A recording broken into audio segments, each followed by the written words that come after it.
நாம் பயன்படுத்தக்கூடிய ஒரு மணமூட்டி வந்து மஞ்சள்.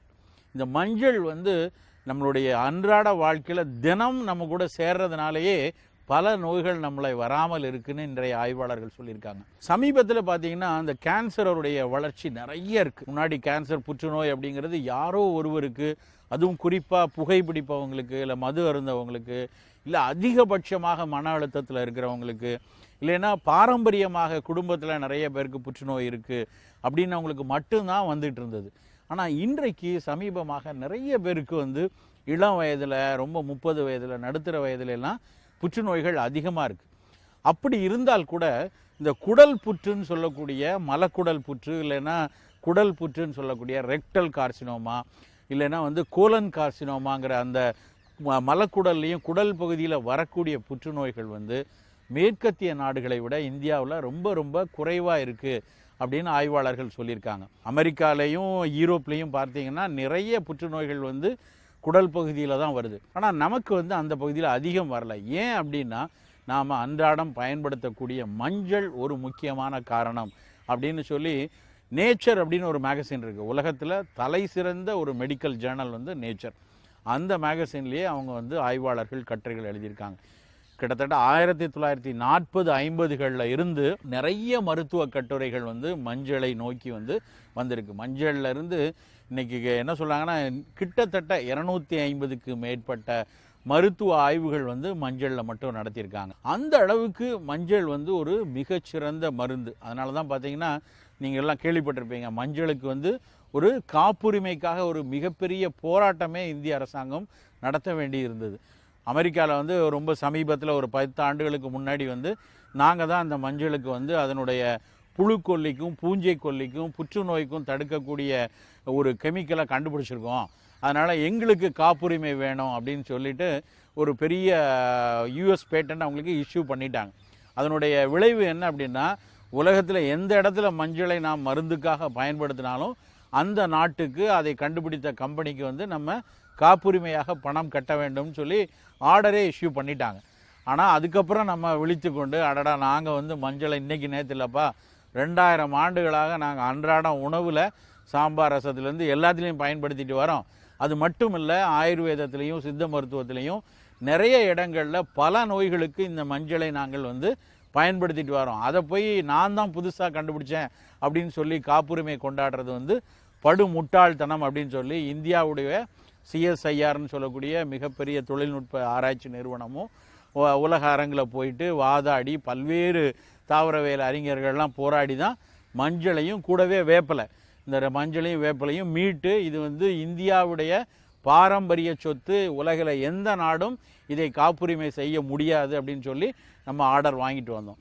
ஏன் அதை சொல்ல வரேன் அப்படின்னா, உலகம் வந்து ரொம்ப உத்து பார்த்துட்டு இருக்கு. இந்த நாட்டில் பல ஆயிரம் ஆண்டுகளாக அவர்களுக்குன்னு ஒரு கலாச்சாரம் இருக்கிறது.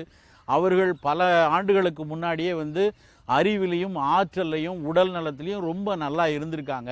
அப்படி இருந்ததற்கு காரணமாக அவர்கள் உடல் உழைப்பிலையும் அவர்களுடைய உணவிலையும் ஏதோ நல்ல விஷயங்கள்லாம் இருக்குது அப்படிங்கிறத தெரிஞ்சுக்கிட்டு தான் உடல் உழைப்பில் யோகா போன்ற விஷயங்களை, உணவில் வந்து இந்த மாதிரி மணமூட்டிகளை மூலிகைகளை எல்லாம் வந்து மற்ற நாடுகள் மற்ற ஆய்வாளர்கள் எல்லாம் உத்து பார்த்துட்டு வராங்க. அப்படி பார்த்து இந்த மஞ்சளில் கண்டறிந்த விஷயங்கள் பார்த்திங்கன்னா ரொம்ப ரொம்ப வியக்கத்தர விஷயங்கள்லாம் இருக்குது. நம்ம நாட்டில் பார்த்திங்கன்னா இந்த மஞ்சள் வந்து இவ்வளவு பயனுள்ளது அப்படிங்கிறதுனால தான் இதை வந்து எல்லா இடங்கள்லையும், நான் உணவில் மட்டும் இல்லாமல் ஒரு பண்டிகைனாலோ இல்லை ஒரு விசேஷம்னாலோ இல்லை ஊர் திருவிழாக்களாக இருந்தாலும் எல்லாத்துலேயுமே மஞ்சளை பயன்படுத்துறது வந்து மிக அதிக புழக்கத்தில் இருக்குது. ஏன் அப்படின்னு சொன்னால், ஒரு அடிப்படையான ஒரு விஷயம் வந்து மஞ்சள் வந்து வைரஸ் பரவுதலை தடுக்கக்கூடிய ஒரு ஆற்றல் உண்டு. ஒரு திருவிழா இல்லை ஒரு கூட்டம் இல்லை வீட்டில் ஒரு விசேஷம், 100 பேர் வராங்க. அந்த 100 பேரும் ஒவ்வொருத்தரும் ஒவ்வொரு ஊர் பகுதியிலேருந்து வந்திருக்கலாம். ஒவ்வொரு வகையான நோய்களையே தங்களுக்குள்ளே வச்சுருக்கலாம். அதில் ஒரு சிலர் வந்து தொற்று கிருமிகளோடு அவர்கள் வந்து அந்த இடத்துக்கு வந்திருக்கலாம். அப்படி வரும் பொழுது அந்த கிருமி அந்த வீட்டில் இருக்க மற்றவங்களுக்கெல்லாம் பரவிடக்கூடாது அப்படிங்கிறதுக்காக தான் வாசல்லையே மஞ்சள் தெளித்து அனுப்பக்கூடிய ஒரு வழக்கம் இருந்தது. இன்றைக்கு வந்து அது வந்து ஒரு முக்கியமான ஒரு நல்ல விஷயமாக, ஒரு பண்பாடாக மஞ்சள் தெளித்து வரவேற்றாங்கன்னா ஒரு புனிதமான விஷயமாக கருதப்படுது. இந்த புனிதத்திற்கு பின்னாடி இருந்த மருத்துவ குணம் என்னென்னா, அந்த நபரிடமிருந்து மற்ற நபர்களுக்கு எந்த கிருமி தொற்றும் வந்துவிடக்கூடாது அப்படிங்கிறது தான். அதனால தான் பார்த்திங்கன்னா ஊர் திருவிழாவில் மஞ்சள் தெளிக்கிறது, இல்லைன்னா வந்து ஒரு பெரிய கொண்டாட்டங்கள் இருந்தால் மஞ்சள் தெளிக்கிறது. ஒரு பெண் பூ படைந்தாருன்னா அதுக்கு கூட வந்து மஞ்சள் நீராட்டு விழா அப்படின்னு சொல்லுவாங்க. ஏன் அப்படி சொன்னாங்க அப்படின்னா, பூப்படைந்த பெண் வந்து உடலில் வந்து கொஞ்சம் நோய் எதிர்ப்பாற்றல் குறைந்திருக்கும். உடல் நோய் எதிர்ப்பாற்றல் குறைந்திருக்கும் பொழுது எளிதில் வந்து கிருமிகள் உடம்புக்குள்ளே போயிடலாம். ஒரு பாக்டீரியா வந்துடலாம், இல்லை ஒரு வைரஸ் தொற்று வந்துடலாம். அப்படி தொற்றுக்கள் வந்து விடாமல் தடுப்பதற்கு தான் அந்த பூப்புனித நீர் அப்படிங்கிறதே மஞ்சள் நீராட்டு விழான்னு சொல்கிறதே அதுக்காக தான்.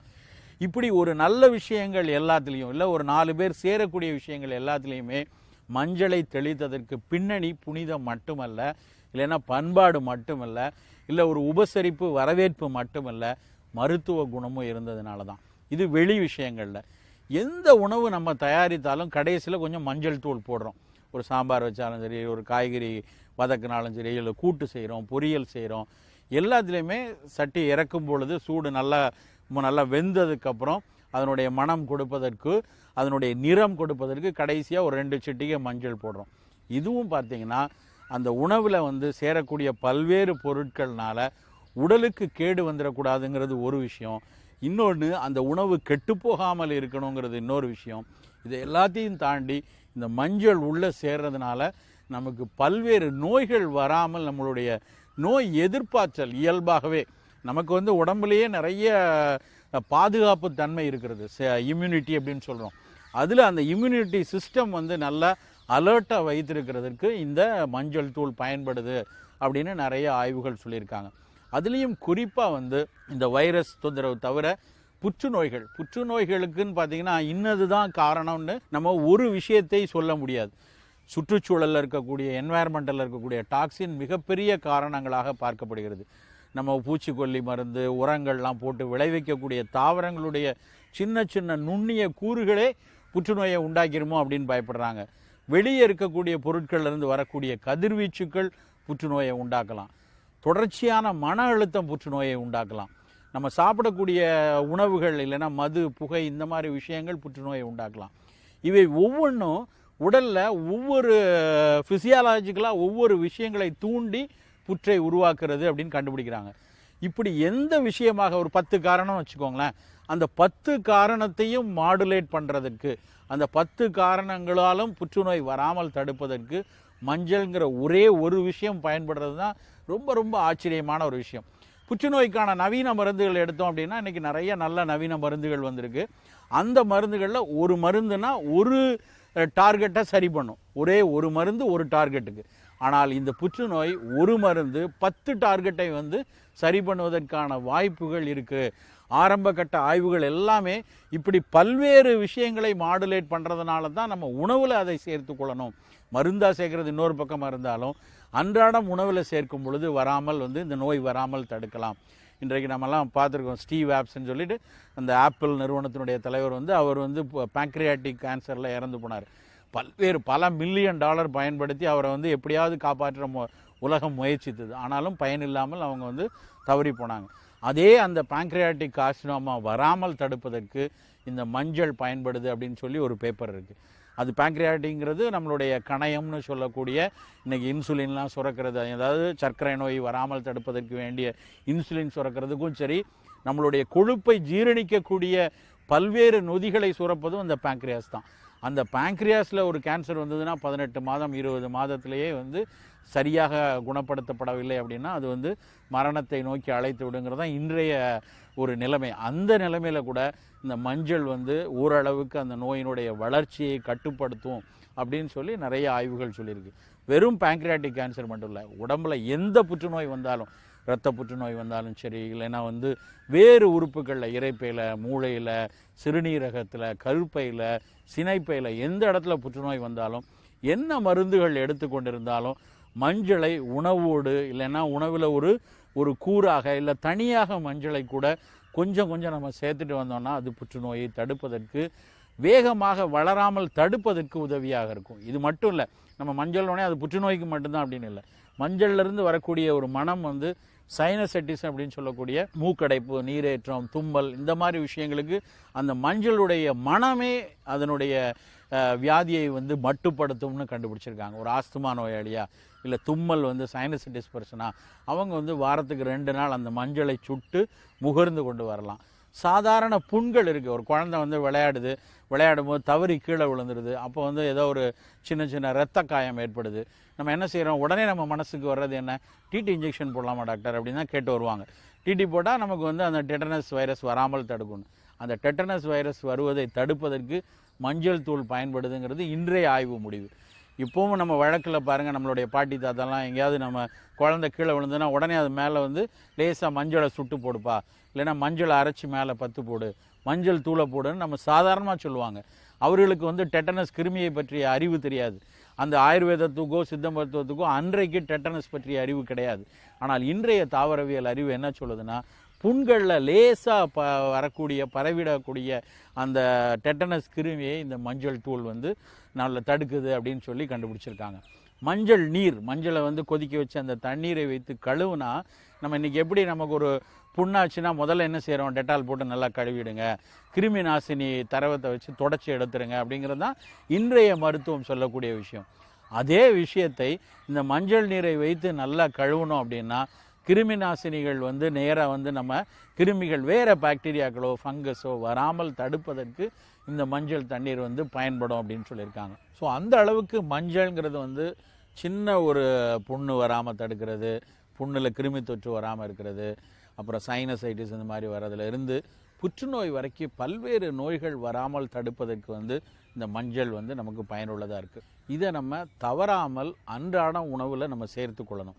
இன்றைக்கு நிறைய பேர் வந்து ஒரு அவசர கதியில் வேலை செஞ்சுட்டு ஓடும்போது மஞ்சள்லாம் போடாட்டா என்ன, அது என்ன கலருக்கு தானே அப்படின்னு நினைக்கிறாங்க. அப்படி இல்லை. நம்ம எந்த காய்கறி சமைச்சு இறக்கின உடனே நிறைய அது மஞ்சளை போட்டு ரொம்ப நேரம் கொதிக்க விட்டிங்கன்னா அதனுடைய பயன் பிரயோஜனம் கிடையாது. இறக்குற தருவாயில் ஒரு 2-3 நிமிஷம் ஹீட் பண்ணால் போதும். எல்லாம் சமைச்சு முடித்து இறக்குற தருவாயில் ஒரு 2 பிஞ்ச் அல்லது 3 பிஞ்ச் மஞ்சள் வந்து கண்டிப்பாக ஒவ்வொரு உணவுகளையும் பயன்படுத்திடணும். இன்னொரு ஒரு முக்கியமான விஷயம் என்ன அப்படின்னா, நம்ம காரத்துக்கு நிறைய பேர் மிளகா வற்றல் பயன்படுத்துகிறோம். இந்த மிளகா வற்றலில் சில பயன்கள் இருந்தால் கூட இந்த மிளகா வற்றல் வந்து நமக்கு உடலுக்கு நிறைய தீங்கும் உருவாக்கக்கூடியது. அந்த தீங்கை வந்து இந்த மஞ்சள் சேர்க்கும் பொழுது அது மட்டுப்படும். உதாரணத்துக்கு மிளகாய் வற்றலில் இருக்கக்கூடிய ஒரு எண்ணெய் வந்து புற்றுநோயை உருவாக்கிடலாமா அப்படின்னு சொல்லி பயப்படுறாங்க. ஆனால் அதே சமயத்தில் எங்கெல்லாம் மிளகா வற்றல் சேர்க்குறோமோ அங்கெல்லாம் மஞ்சள் தூளும் நம்ம சேர்க்கிறத பார்க்கலாம். ஒரு சாம்பார் பொடியோ இல்லை ரசப்பொடியோ புளிக்குழம்பு பொடியோ எது செஞ்சாலும் அதில் மிளகா வற்றல் சேரும்போது கூடவே மஞ்சள் தூள் சேரும். காரம் போடும்போது பார்த்திங்கன்னா காரத்துக்கு மிளகா வற்றல் போட்டாங்கன்னா கூடவே மஞ்சள் தூள் போடுவாங்க. அப்படி மஞ்சள் தூளை சேர்த்தால் ஏதாவது ஒரு தேவையில்லாத ஒரு சத்துனால நமக்கு புற்றுநோய் வந்துடாமல் தடுப்பதற்கு கூட அந்த மஞ்சள் பயன்படும். அதனால் இன்றையிலிருந்து நீங்கள் உங்களுடைய உணவில் கொஞ்சம் கொஞ்சம் மஞ்சள் தூளை வந்து தினசரி உணவில் சேர்த்து கொண்டு வந்தோம்னா பல நோய்கள் வராமல் நாமும் பாதுகாப்பாக இருக்கலாம். நம்மளுடைய அடுத்த தலைமுறையும் நம் சந்ததியும் ஒரு ஆரோக்கியமான நலவாழ்விற்கு நாம் அவர்களை அழைத்து செல்லலாம்.